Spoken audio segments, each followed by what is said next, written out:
Well, we come to the fourth Sunday of Easter. It's sometimes called the Good Shepherd Sunday because it always features a gospel about the Good Shepherd. Now, why is this? Well, we spent kind of the first 3 weeks of Easter sort of looking at the fact that the Lord is risen. But now that he is risen from the dead, what is his role for us? And one of the most fundamental roles is to be our shepherd. Now,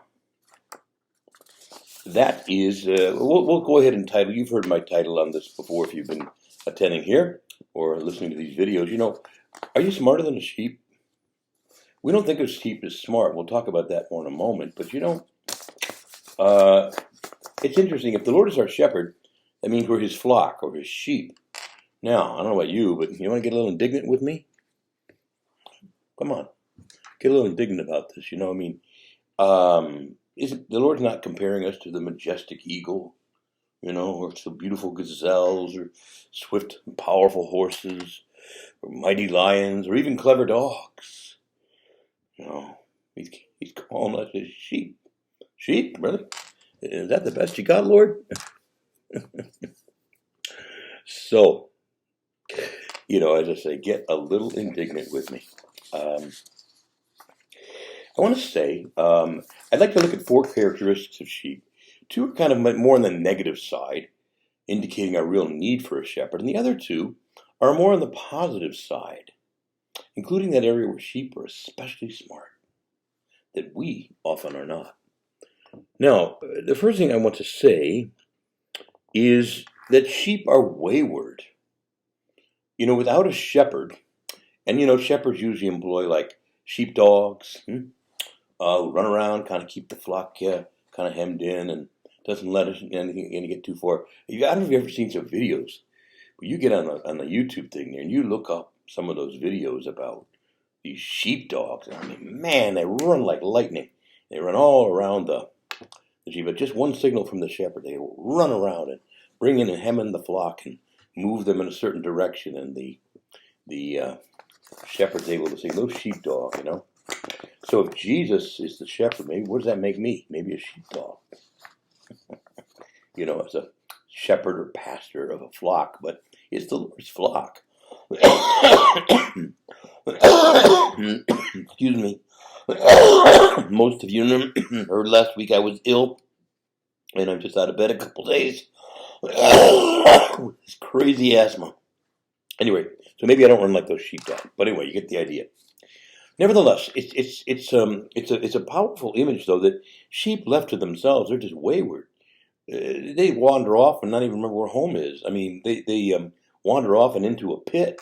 So often, shepherds, you can get on the internet, you know, shepherd rescue sheep, and you'll find all kinds of videos, and you know, pull them out of crevasses and holes and caves, and they get caught on a fence or anything you can imagine. They're going to wander off and get into trouble if the shepherd doesn't always keep his eye on them and have the sheepdog to help. Okay, now this is actually a fairly strong reference to us as human beings. You know, we so easily wander off, drift. Look, right now, less than 20% of Catholics even go to Mass. You know, they're all out there drifting, walking into holes and crevasses, getting caught in fences. You know, and some of it, you know, just the cultural stuff, you know. Lost, so easily confused, you see. And so you see, without a shepherd, and without a close tie to that shepherd, you know, I'm going to just say it plain, we don't stand a chance. We're going to wander off and get into all kinds of foolish, stupid trouble, and the wolf just picks us off, you know, sitting ducks, you know, and we'll look at that more in a moment, but this tendency we have to wander is quite extraordinary. And we can find any other place but a seat in the church, you know. We can find heaven for everything else but prayer or the sacraments, you know. Wow. And I say that collectively. I hope that you're way above average. But you see, the vision is that, do you understand how much we need a shepherd? And to really learn to listen to him. And otherwise, we're like sheep. We wander off, and we're easy targets for the wolf or just falling into all kinds of trouble just by ourselves. And so again, this is actually a very apt image smart as we think we are. Oh, we're so smart. We've been in the moon and back. Look at all these devices we have, and we can call up, around the world. Yeah, I get that. I get that. But technological smart doesn't mean you know how to tie your shoes. It doesn't know you know how to ask a girl out on a date. I mean, just because you're smart in some technological thing doesn't make you smart in even any other worldly thing, let alone spiritual things. You see, God's not interested in smart so much as he is wisdom. Wisdom which knows how to call upon him. Wisdom is about God and the things of God, okay? And it is the great gift, the fruit of the Holy Spirit that the Lord wants to give us. But you see, boy, I'll tell you, we will just go anywhere, wander anywhere in a minute. In a minute. For we like sheep have gone astray, every one to his own way. So this image then of a sheep as being wayward is very important. Lay hold of this and say, wow, I really need a shepherd. Now tomorrow I'm giving first communion to the kids. And I'm going to tell their parents, but I'm telling everyone in the church the same thing. That look, if these kids aren't going to be here every Sunday, hearing a word from the shepherd and being fed by him, they do not stand a chance. And neither do any of us. You see, there's just very little left in the culture that will direct us in the right way. Very little. It's all obtuse. It's all in the wrong direction. And without a shepherd and his voice and his teachings to guide us and keep us out of trouble, we don't stand a chance. Don't block your blessings. Listen to the shepherd's voice. Get to Mass every Sunday. Now, the next teaching is that sheep are not just wayward, but they're weak. And I've already kind of introduced this to simply say, look, gosh, they have very little ways to sheep, that is, to protect themselves, especially if their wool is growing. They get a little top heavy and they can fall over, can't even get back up.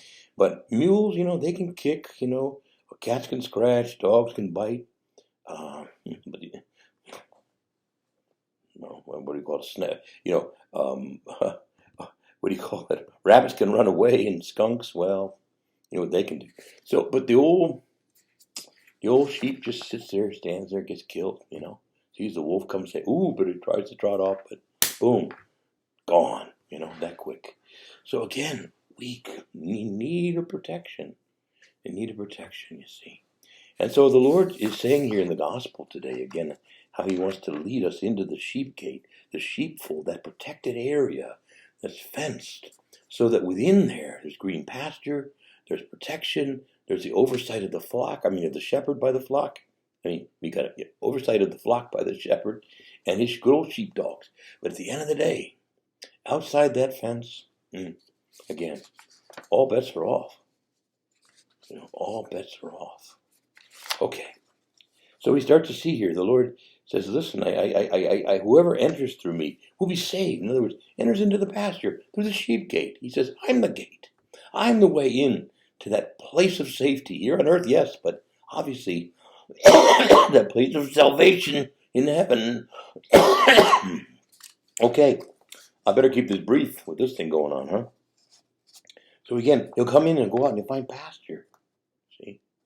Okay, so again, we see that sheep are wayward and they're weak. And both these things hammer away at us that we need a shepherd.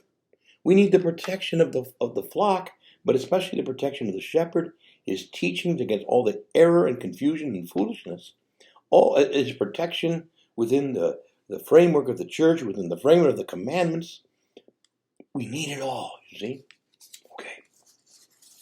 Now, moving on, I want to talk about two more good qualities about sheep. First of all, they are worthwhile, some people counted their wealth by the size of their flock, Shepherds make great sacrifices to protect and keep hold of these flocks for other people. Why? Well, they have wool. They give, they give the wool. Of course, they give milk and sheep from the goats, and cheese from the goats, and so we have all of that, and on top of all that, sadly, when their days are done, we have mutton, we have meat. So again, valuable animals, you see, and it is for this flock, namely us, that the Lord dies for us. You see, we're valuable. You're a unique, unrepeatable human being with gifts and a package that will never be repeated. And you have an essential role in God's kingdom. You are valuable to him. And he died for you. He died for me. He feeds us with his body and blood and extends extravagant efforts. And think of all the martyrs and the saints and others who have sacrificed to get us this word and these sacraments, and the protection of God's teaching and law, so that we could, again, stand a chance.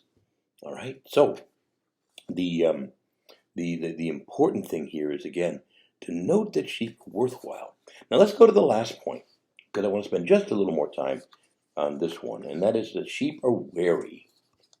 It says here in the Gospel, he says that the gatekeeper opens for him, namely the true shepherd, and he enters and he calls the sheep by name.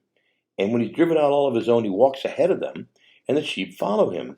Why? Because they recognize his voice. But they will not follow a stranger. They will run from him because they don't recognize the voice of strangers.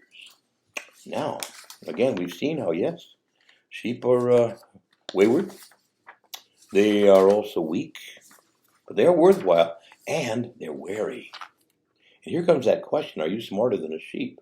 You notice again, and by the way, you can verify this. Just get on the internet, go to YouTube or whatever video platform, and type in some combination of sheep hear their master's voice or sheep hear their shepherd's voice, and you'll see them. There's one video, one of the most popular ones out there, shows these kids coming on some school bus and getting a quick look at a shepherd's field, and each of them tries to get up on the fence and call to the sheep, who just kind of look at the distance, and they move a little further away. But finally, after 4 or 5 kids try this, no response except that the sheep move further away. Then suddenly the shepherd gets up and he calls them with a kind of a sing-songy call, and they all start running. And that's my shepherd's voice, you see. What a magnificent thing. That they only hear the voice of their shepherd, and they will not only not listen to the voice of some other shepherd, they'll run from him. Now, what about us? There's a lot of voices out there that ain't our shepherds. And you know what we do instead of running? We say, interesting, tell me more. Why does God teach what he teaches? That sounds okay. I like it. And then suddenly tell me more. And we draw closer. Tickle my ears. Tell me what I want to hear. Now, what the Lord is basically saying here is that's stupid. Sheep are smarter than you and me. If we're like that, we're not even as smart as a sheep, who's not known to be a bright animal. But they got one kind of smarts, and that kind of smarts is what we need most of all. To only hear the voice of our shepherd, and to discern everything by what he teaches us. To ignore and even run from all the other things that are contrary to his voice and what he teaches. And yet, most people have all this exactly backwards. They're ready to criticize the scriptures, the Bible, and if they don't criticize the Lord directly, they'll say, "Oh, he never really said that," or he wouldn't say that today. There's all kinds of ways of discounting. But at the end of the day, what they're saying is that voice, I don't recognize that voice. He's on trial, whereas I'm listening to the world, and the shepherd's voice is on trial. No, that's backwards. The world's on trial, and the shepherd says no, and the world says yes. The world's wrong. Run! It's not much more difficult than that. And yet we get it wrong all the time. Because we surround ourselves with teachers who say what our itching ears want to hear. And we allow ourselves to be influenced by things like music and whatever, these TikTok videos or whatever, all this kind of stuff that people are just immersed in. Yeah. Tell me more. Whereas what we ought to be doing is what sheep do. That's not my shepherd's voice. Oh my gosh. I might be in danger. I better get out of here. Look, I don't claim to be 100% pure in all this either, But at least start to get the direction right, where you're putting the world on trial.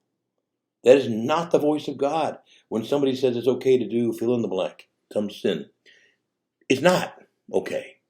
And it's not the shepherd's voice. You reject it completely. Okay? And that's at least start to get that right. And then more and more, start to shield yourself from stuff that you're not going to be hearing the voice of God over there. Certain kinds of music, certain shows or movies, things you already know about, don't even go close to them. Just just nip it in the bud. Just say, nope, I'm not going to even consider that. See? And that will make you smart as a sheep. And So let's try to keep the best qualities of the sheep. You are worthwhile. So am I. We are worth saving. The Lord died for us. Secondly, we are called to be wary of all these voices contrary to the gospel. Do it. Be that way. Don't be, but we do have to accept the fact that, like sheep, we're also easily led astray. Easily we wander off. We're wayward. We drift. We're just that way. And we need to say, Lord, I need your help. I need you to shepherd me. I need the sheepdog.